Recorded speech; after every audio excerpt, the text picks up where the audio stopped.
Det er jo lige sådan en zigzag-inddeling. Så hvis man har en lille smule svært ved at få den til at holde i den der zigzag-inddeling, så tager man simpelthen bare lige og kommer hårlak på, og så bare lige gør sådan her. Så bliver den der, hvor du sætter den.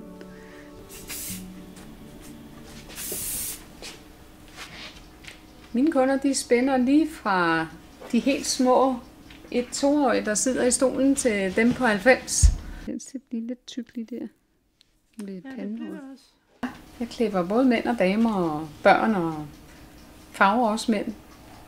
Giver hårkur på mænd.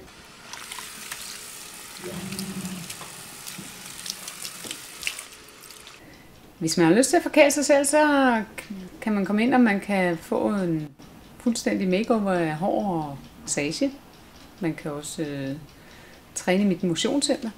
Når jeg får en kunde ind i salonen, der skal have vasket håret, så har jeg pakker med håndklæde og slag og en ren kam, sådan så folk de får rent af det hele. Så skal vi lige finde ud af, hvad du skal have af striber for det. Ja. Jeg tror ikke, vi skal gå så voldsomt til værks i det.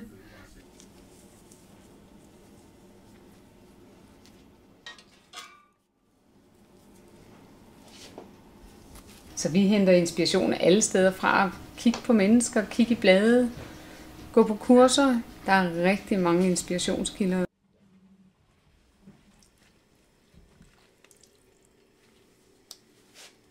Kunne du tænke dig at få en hårkur i, Rebecca?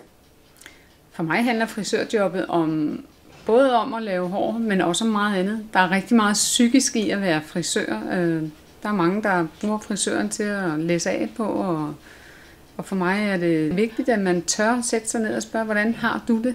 Hvordan synes du, det går med at bo alene i huset eller et eller andet?